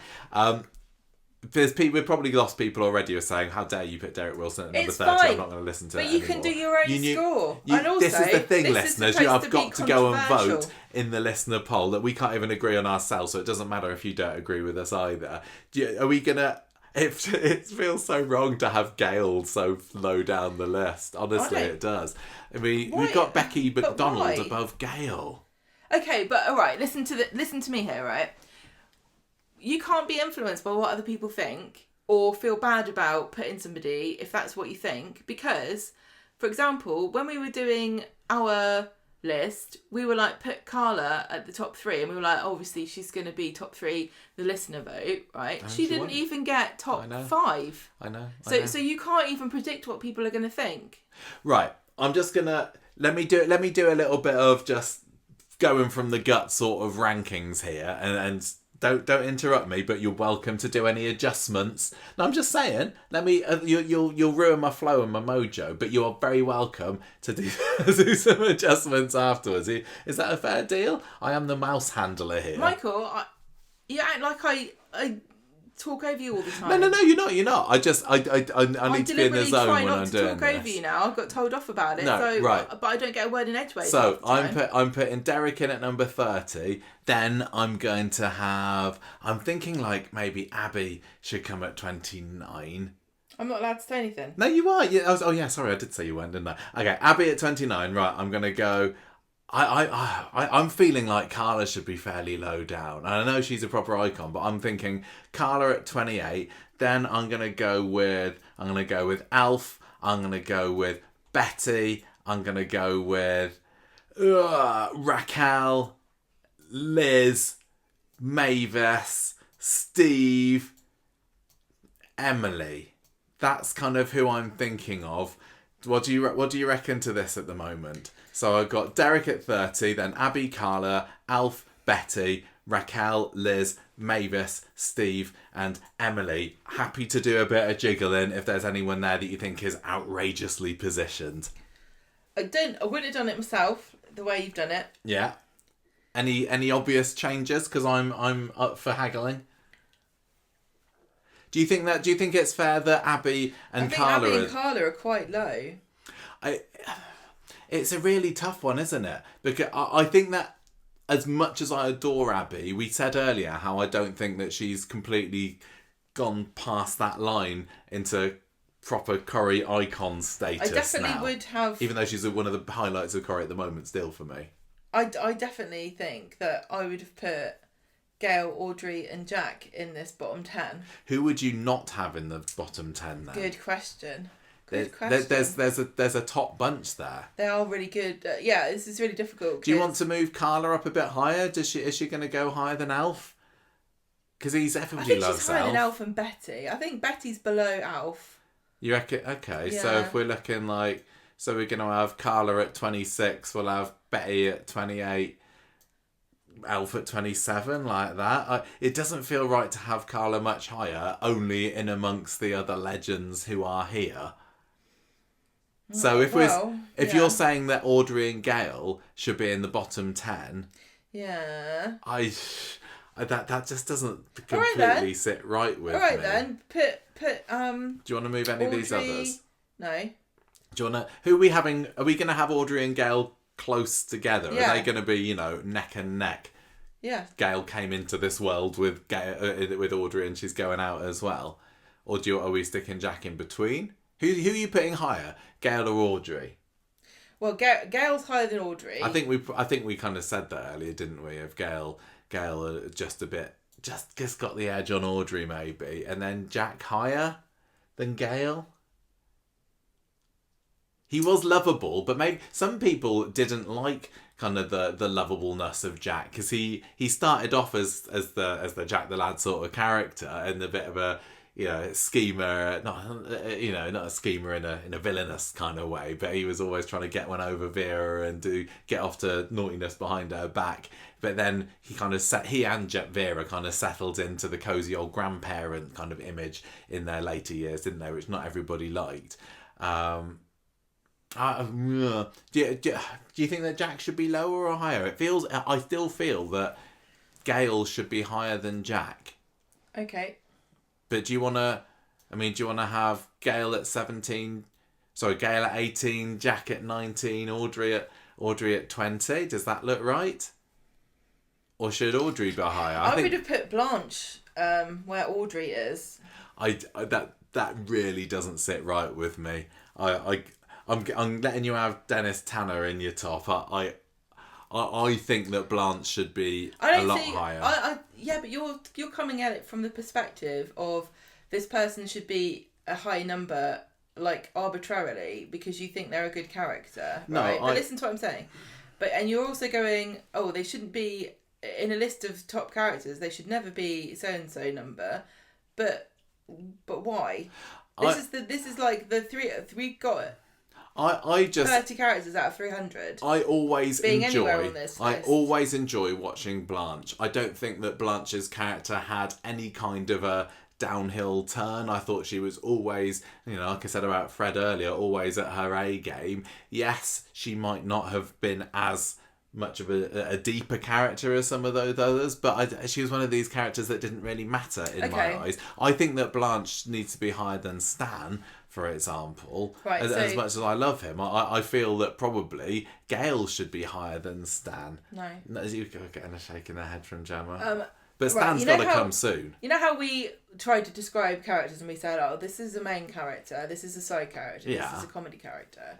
I think you could also describe characters as constituent parts of a meal, okay? So some characters are the meat or the protein, right? Some characters are the vegetables. Like, they're always there, you got to have them, but you're not excited about them. And some characters are like the spice or the seasoning, and you can't have too much of them, but they're what makes the meal exciting to eat. So I would say that someone like Blanche is like a spice. Yeah. Like, she's like having a paprika. You can, like, if you just try to eat paprika, it's going to be horrible. And the reason why you like her is because you've got the meat and the vegetables. She's nothing by herself. That's my argument. Yeah, no, that makes sense. But obviously, when she's in a meal, she's the best bit of it. Like, that's the bit that makes you want to eat. But without the substance, do you see what I mean? Like, some of these characters are meat, aren't they? These are all meat characters, a lot of them. I definitely think Mavis and Derek are vegetables. But are they parsnips? There are some prime cuts but you see, here. But this is why we're having trouble, because we're comparing it's apples and oranges in some cases. Three different sorts of characters, really. I mean, you can add in all kinds of different, because I think villains are another completely different sort of character. Oh yeah, for sure. I mean, what would a villain be? The ice cream. Like, you don't have it every time. Right. Okay. Look, we're kind of. I don't know whether Becky deserves to be this high. And when we started the podcast, Becky had been gone 5 months or so. I'd have loved to have podcasted while Becky was still a main character, because we both absolutely adored her. She was at one point my all-time favourite. But then so was Carla. Yeah, I know. Becky and Carla have both been on your favourites list. This is why I say you shouldn't have favourites. Didn't I say that? And everyone mocks me about it. How long was Becky in the show? 6 years or so? So she very short time there.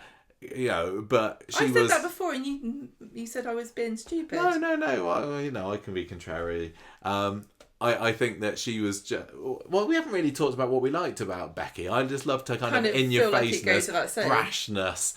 I think she was a gobby. She was a proper made her life difficult through her own misadventures kind of a character. Like, you felt she went on a rampage with a crowbar at one point, didn't she? She just always ruining her own life. Like the time she got drunk when she was getting married. Having a feud with a police officer. I just love how she came into the show as she was a homeless character, wasn't she? She was an old friend of Kelly Crabtree's, and then she had a bit of a story where there was, I think, a fling with Lloyd or something, I can't remember. But she had a really kind of slow start. But I think once Roy and Hayley got their claws into her, they just worked magic on this character, and every young blonde waif that's come into the show since has kind of lived in Becky's shadow. This is what I'm saying about Jack and Stan. Oh yeah, okay, fair enough. But you see, now you see the analogy, right? Yeah, for sure. But do you think she's the OG waif? Probably. I mean, who came before her? you had Fizz, didn't you? Yeah, and I suppose Jenny a long time before then as well. But I wouldn't say that Corrie she was and ever Hades. particularly waifish. But there you go. Neither was Fizz. But Becky was a proper rags to riches type character. But I don't know whether she wasn't the first foster child who was a tearaway turned. Well, she wasn't a foster child. No, was she? all right. I know what you waif. mean. Oh, yeah. Astray. Yes. But I think you're right. It's to call her the archetypal one that everyone's trying to recapture that magic that she had. I think it would. Do you think? Yeah, I think. But so. even people like Kelly and Lauren, I think, are trying to be a Becky. I think that Rita's got to be higher than her just to respect the Queen. You got to put some respect on her name. Yeah. Okay, but is Becky more iconic than Blanche and Stan and Gail and Jack? I don't know. It's tricky because the further removed I get from her, the more I know. I get. Like, what was the hype for again? I'm feeling the same. But I trust my judgment at the time. Trust you get at the time. That I remember loving her and thinking she was, the bee's knees. Some of these characters, and I'm not including Stan in there, have still, they're there, aren't they, in the Corrie Hall of Fame. I don't know whether Becky is. That is so weird, but I think you're right, and I think that there's something about that era that she was in. The sort of early 2000s. Yeah. I think there were so many new people, and Corrie was trying to do so many different things that I think a lot of stuff got lost in the mix. So do you think? Do we want to stick with our gut and keep her in the middle there, or do we want to recognise that she has lost some of that sparkle in the years since departing the programme and shunned her down? But no, I don't agree with pushing people down based on the fact that maybe their star has waned, because I mean, you keep giving me crap about putting Dennis Tanner up high, but I'm telling you, Ina Sharples is long forgotten by most people. No. I think you're still running off 20 years ago when a lot of people would have remembered watching Ina. Look, but I don't think that's the case We've anymore. been to the Coronation Street studios and they have got a giant Ina Sharples on the wall. Of course they do. Because they're Coronation Streets. If you were going to make... Right, if I said to you, right, Michael, we're going to make a range of limited edition Coronation Street icon T-shirts, right? Yes. And we're going to sell them. We're not giving them away. We're selling them. So we've got to make sure that people want them. Yeah. Would you put Ina Sharples on it? I might do, yes. You wouldn't sell it. I'd certainly put Ina Sharples over Becky Granger. I know, but... Okay, my point is that you're trying to judge things based on what you think other people think still. Okay, look, we're not going to agree on whether this is a... This is not a democracy, but you think it is. Where would you like to put Becky? Are you happy with her at 15, or are we going to shunt her down a little bit? It just feels a little bit wrong, in my eyes, to have her higher than the likes of Blanche and Gail. I might even put her above Jack. She is above Jack. I mean, but yeah, so that's what I'm saying. I might maybe put Blanche at 16, then 15, Stan at 16, Gail at 18, Gail at 17, Becky at 18. How's that looking for you? I might be being like that, and that's, I still feel that's being a bit kind to Becky. I think Becky... Oh. What? No, say it. Say what you think. And I'm not like that. Okay.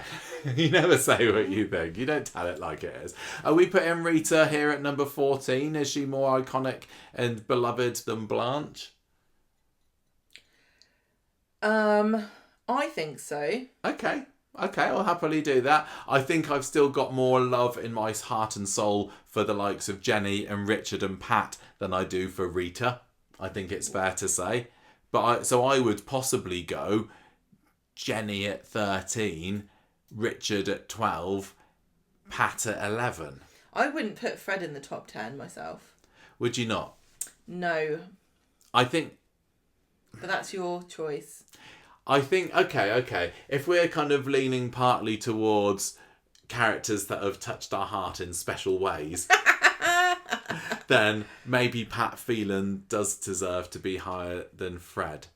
I think Fred should be... Pat Phelan is an iconic Conversation Street character. I think that Fred should be where Richard Hillman is now. Okay, so are we putting Pat at 10, Hillman at 11, and Fred Elliott at 12? But it doesn't feel right to me to not have Richard Hillman and Pat Phelan in the top 10. That doesn't bother me particularly. I think that, having characters who are villains being that close to a top 10, I mean, this is a Conversation Street list. I think there's some people that are going to be... It always has been to some extent. I think there's going to be some people that are going, what on earth are they doing there? They're not Corrie icons. They're just come in for short-term thrills and getting Corrie in the front of the soap mags and getting the awards. They don't deserve to be there. They're just there to entertain people. We have always said we love a good villain, and Hillman and Pat Phelan are the best of the best when it turns to Coronation Street villains, I think. What does that leave for the rest of our top 10? A mess. Read out our finalists for the top 10. We've just snuck Pat Phelan.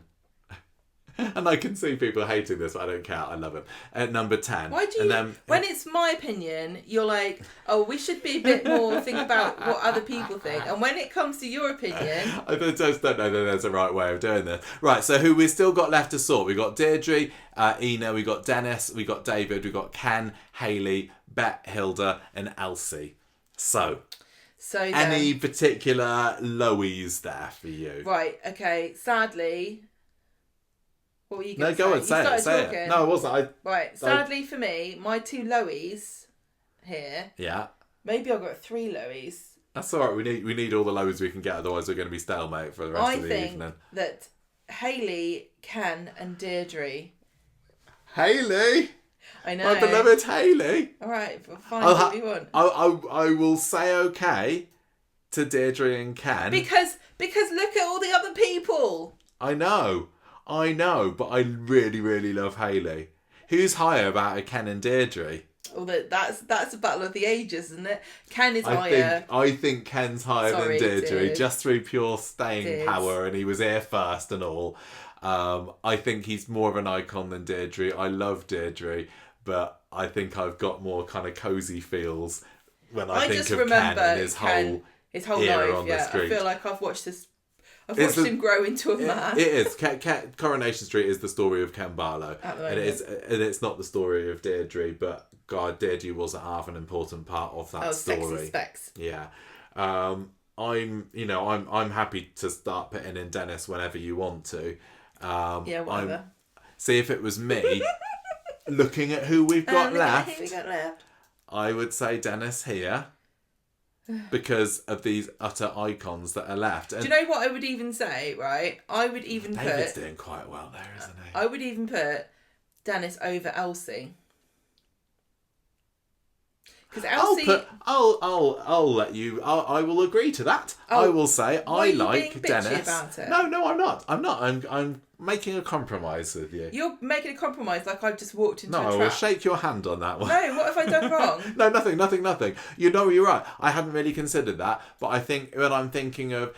I think it's fair to say that in terms of pure iconic status, Elsie Tanner is clearly in the general school of thought a more iconic character than Dennis. She was on a cover for the Smiths. She is up. She's up there. She was Corrie in Legend. She was the Michelle Keegan of her day, wasn't she? She was a really integral part of Corrie in those early years, and a character that was an absolute joy to discover when we went back and watched those old episodes, because we didn't know a whole lot about her. But Pat Phoenix, utter star, and she. We're not. Yeah, but. She just brought so much sass and passion and life to the show. I loved how sassy she was. She was just so sassy. Yeah, and saucy. And saucy. She was, and sarky. But she wasn't mean. She wasn't mean spirited, was she? She wasn't horrible. I love the arguments that she had with Ina. But I think that I like how she stood up for herself. Yeah. But I think in my heart, Dennis probably is higher than him. And I like the way that she sometimes put on a funny voice like that. And she's trying to put someone in their place. Okay. For me, Yeah. If I'm going You. to sort them, Is this and you? like a, no, what do you do? Oh no! What? No, do you want to do? Do you want to do a wham bam sort?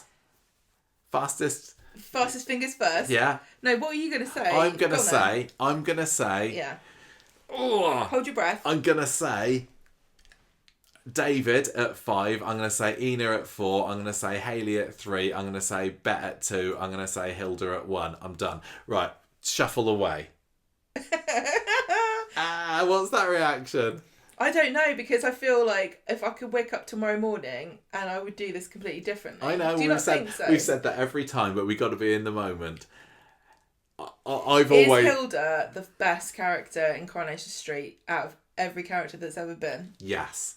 She is my number 1. And I know this is a joint list, which is why I'm saying I'm willing to compromise. But I'm telling you that I don't care. Hilda's my number 1. Yeah. Bet's my number 2. Okay. I think any that I'm going to be unshaken on, it's that. Really? And I think I have said in the past, Hayley's my number 3. I just love her and think she's just the nicest, goodest character there's ever been. She's a revelation. She's changed the political landscape of the country to some extent. She's just nice, and I know not every character can be nice, but gosh, she's amazing. And the relationship with Roy, she was funny, she was level-headed, such a powerhouse of a character for such, in some ways, a kind of a meek woman who wouldn't say boo to a goose, but then she would if it was something that she was defending. She was so loyal.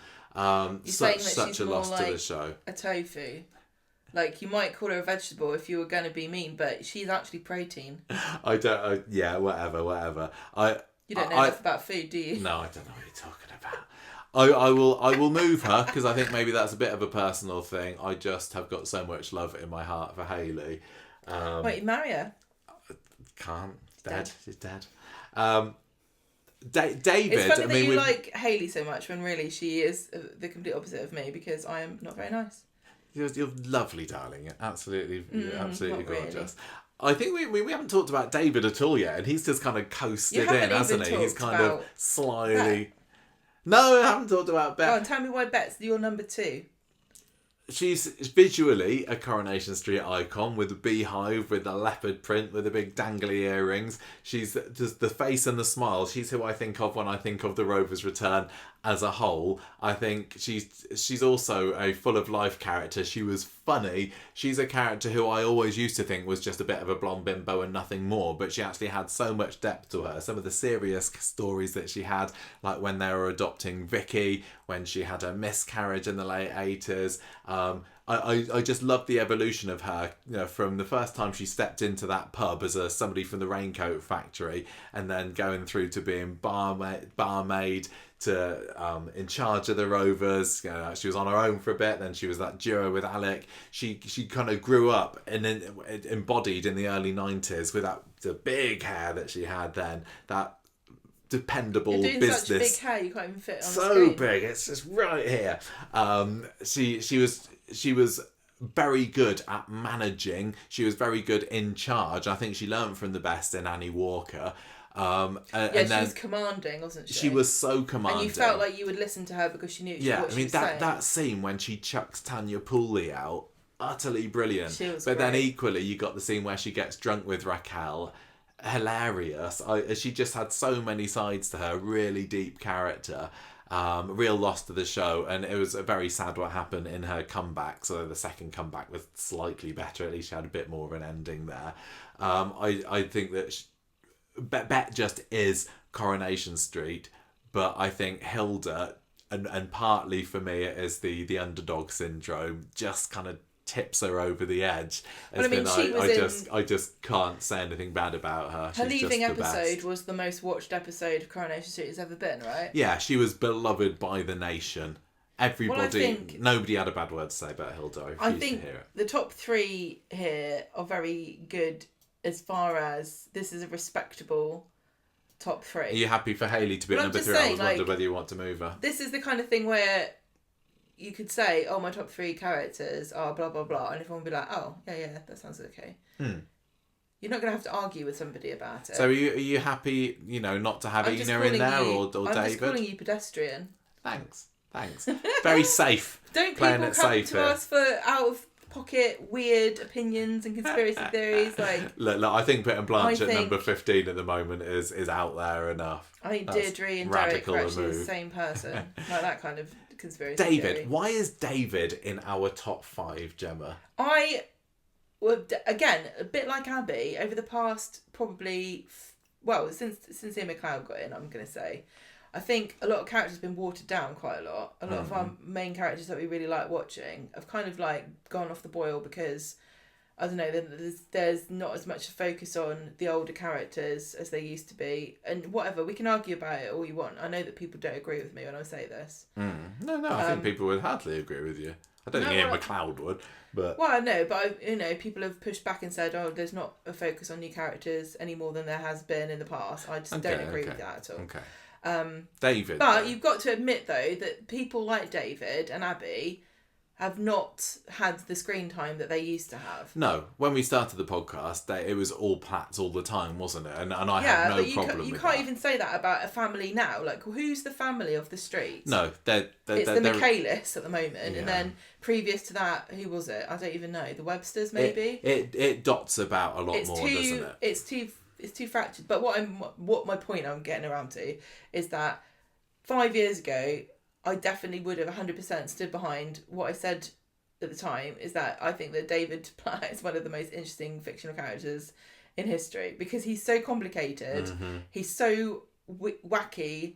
I just think he hasn't had much to do. I think that not recently, but he went through a massive patch of having a lot to do for 15 years. I mean, yeah, his entire as Jack P. Shepherd's David. Yeah, things would be very different if Jack hadn't been cast in the role. He had such a jam-packed adolescence and then young adulthood on Coronation Street, doing all kinds of stuff. Like, his wife got stabbed, he pushed his mum down the stairs, he went on a rampage, he tried to drive himself into the canal, he tried to ruin his sister's wedding. And it all started with that very first canal dive, didn't it? Yeah. I think that, had Richard Hillman not driven David into a canal back in 2003, we would be having a very different David, because that really screwed him up. And I think that he was a bit of he was getting nasty during the Richard story, but that totally screwed him up and set him on. Isn't he?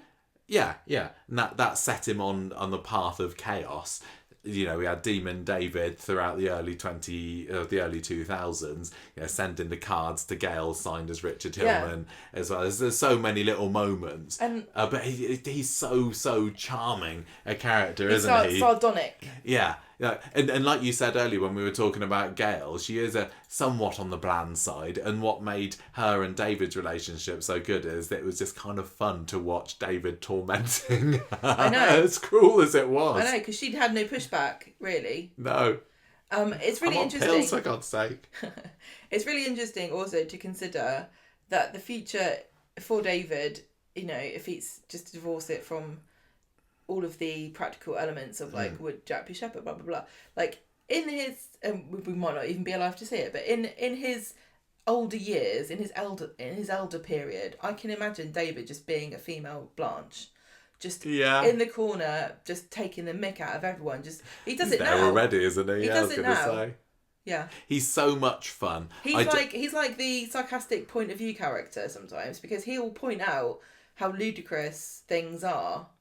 As if you didn't know. I know what you mean. Yeah, you're right. He's kind of like the goggle box within Coronation Street. Yeah, he is. He's like goggle boxing live. I love him and Sarah together. Just the way he can so easily wind his sister up. And Nick. Yeah, for sure. And I also love that. I love that he kind of instills this camaraderie between Sarah and Nick against him, when I don't think they've got a lot in common except that David is their brother and he's an idiot. I think this is a really respectable position for a character who's still in the show right now. He's the newest character. Yeah, for sure. In the top 10. Yeah, and he's the only current character. Well, no, you got Ken, haven't you? Sorry, Ken, I forgot you. I thought you weren't current, but you're with it. You're still there, Ken. We haven't seen you for a few weeks. So, are you happy for David to be below Ina, or would you want him to be? I think Ina, Ina, not happy. Ina stays where she is. Okay. Ina should be top 3, to me. But I'll swap Ina out with Hayley if you like. No, you've made admirable arguments, and also if we put Ina in, then It looks too old school. I think we've got a really good mix. And also, I think David is like doing really well for a bloke. And also, this top 10 is a really good mix You're right, actually. of genders or sexes. Because normally, genders and sexes. Because normally, 4 men. It's dominated by women. But we've got Jack, we've got Pat. Well, Jack P. Shepherd. Sorry, we've got David. We've got Pat Phelan, we've got Ken, we've got Dennis in the top 10, and the rest are women, which is, yeah, you're right, pretty respectable for a Coronation Street list. Okay, so it feels like we might have haven't said anything about Ina. Done it. I mean, why is Ina there? You tell me. Well, she just is, isn't she? She's great. She was the iconic original Corrie battle axe. You know, just to see her in that very first scene with Florrie Linley talking about the, you know, where's your place of worship? Pack it over Claire's or whatever she said. Mint Imperials, I can't remember. You know, it's an iconic scene. Just I can't imperious, quote off the bat. judgmental, gossipy. Doesn't realise she's a gossip, like all of the best gossips. She was she was a proper powerhouse. Everyone was terrified of her. She was the moral centre of the universe. Everyone had some level of respect for her, but it was kind of born out of fear as well. I love the 3 women in the snug. You know, it was 2 women for a lot of the tenure, sadly, after Martha Longhurst popped her clogs.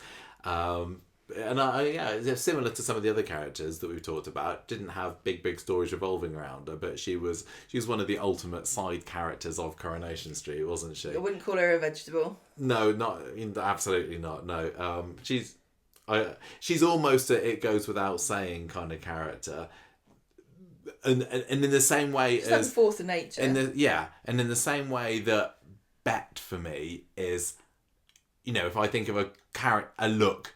You know, she is what I picture when I picture proper classic, brilliant Coronation Street, like a silhouette or whatever. It's Bet. And Ina is like her opposite, isn't she? She's kind of the yin to Bet's yang. Like, they had very little in common apart from the confidence, I suppose, and that commanding presence, but they just showed strong it off. Women, isn't it? Yeah, they both are. They both are Corrie strong women. They've just got the looks. You got the hairnet for Ina. You got the beehive for Bet.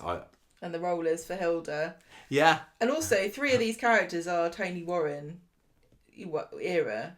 You know, I don't know if Tony Warren created the character of Bet, but he was working, you know, still on the show quite a lot. I think. I don't know, maybe I'm making that up. No, I think he had a lot to do with it back then, I think. Okay, so let's just have a slow look down our top 30 then, and then see if there's any that we want to change.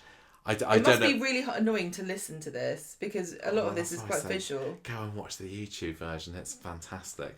You'll even notice a couple of times where the picture jitters, where the recording stopped. Like that, it's just done it again. Right, so we've got Derek at number 30. I think there's no disagreements there, as he gets the wooden spoon, sadly.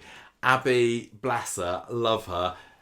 I think it feels right that she's at 29 in amongst these other Coronation Street legends there, but you know, I hope that she would be pleased just to get a word in. She's the to get a newest mention. character. Yeah, she is. That's not to be sniffed at. Then we've got Betty. I think that people might be a little unhappy with her, but I think I never was a huge Betty fan. I respect her importance to the show. I definitely, you know, but in her later years of the show was a bit, just smile or something, Betty, you know. It's very mean. But again, compared to who else we've got here, I think they probably deserve to be a bit higher. Alf, are we still saying higher than Betty? You happy with that one? Yes. He was the mayor. The mayor of this town. Well, she was the mayoress at some point, wasn't she? Don't forget. I mean, went to Buckingham Palace together. Is it like in chess? What? The mayor beats the mayoress. Yeah. Then we've got Carla. That feels right to me. Yeah, fine. And then we've got Raquel at 25. You know, I'd love to have her higher. Shall I move her? Shall I move Raquel? Who are you going to move her to? Who's going to be? If you're having, I'm not thinking of, you know, shunting her up too much, but if we're saying that Dennis Tanner, by your pure you really unadulterated have to be in your bonnet about adoration my of love him, for Dennis Tanner. Don't be threatened. I think I might shunt up Raquel a few, just if we're saying it doesn't matter about her iconic status, I think I might put her up, maybe at 21. What the hell? So I've got Liz at 25. I got Mavis, I don't really know, at 24. Steve at 22. I love Raquel more than Steve. I love Raquel more than Emily at 22. So Raquel at 21. I'm not happy with Emily being pushed down, but the rest of them I think is fair enough. Okay. Well, let me just have Raquel. That's a little bit higher then. So Derek, Abby, Betty, Alf, Carla, Liz, Mavis, Steve, Emily, Raquel are our bottom 10. Then we move into Audrey at 20. It doesn't feel right. It doesn't feel right. I'm just looking at Becky there at number 18. Do you still want to have Becky higher than Audrey? Are you kind of set on that?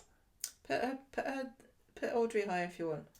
If I kind of put Audrey at 18, I might even do Becky at 20, Jack at 19, Audrey at 18. Okay. How does that look to you? Is that agreeable? Then we've got Gail at 17. I would still think that she should be going higher than Stan, but that's fine if you want to put Stan there at 16. Stan the man. Stan the man, Stan the terribly good. So we've got our bottom half then into the top half of the 15 now, starting off with a proper legend, Blanche at 15. Happy with not Blanche at 14, Rita at 15? What are you? In my heart, no, I like Blanche more than Rita. I know, me too, but I think that Rita had a more golden era than I think Blanche's golden era was being sarcastic, whereas I think that Rita had some real big stories. Yeah, she did, didn't she? It's really hard to, in my mind sometimes, to divorce Rita as she is now from back when she was in This is the trouble with being in it for so long. You turn into what the last thing you did was, but... I think the listeners are going to be putting Blanche a lot higher. It wouldn't surprise me if she's in the top 5 in the listener vote, but I'll go with that. Jenny, a very personal favourite of the podcast there at number 15, a pretty respectable position. Is that 15? 13, sorry, I don't even know my numbers. And then Fred at 12. Yeah. Well, where do you think Fred should be then? No, I'll go with Fred there. I'll go with Fred because Richard Hillman and Pat Phelan are legends, aren't they? They're just the best. And we have officially crowned King Pat Phelan as one place higher than Richard Hillman now. Only just, it was always a slither, wasn't it?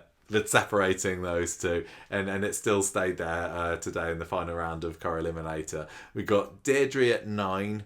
Ken one above her. I all love that. Yep. And some of them have come in pairs, but I don't think we've purposefully done it. We've got Gail and Audrey next to each other. We've got Deirdre and Ken. It's not really surprising when characters come close to each other because their stories have been intertwined. Yeah. Then we've got Elsie, the siren Elsie. Notice how Mavis is nowhere near Rita. Yeah, that's true. Rita, the old cow, she loved that too. Dennis Tanner is at 6. Yeah. I'm not good. And then we've got our top 5. No, that's 5. That's fine. Who are you going to swap with? I do love Dennis more than Elsie. We've had that discussion. I don't even know what I want for Dennis anymore. So I'll happily let you place him. We've got David Platt at number 5, Ina Sharples at 4. We got Hayley at 3, Bet at 2, and then the legend that is Hilda Ogden. Gold place, or is she platinum? I don't know. Give her a platinum mop. She's made it to number 1. Are you happy with that placement? Are we done? I think we've Corrieliminated everybody. I think we've done it. Nobody's Corrieliminated here. They're all in the Conversation Street Corrieliminator Hall of Fame. Except you, Derek.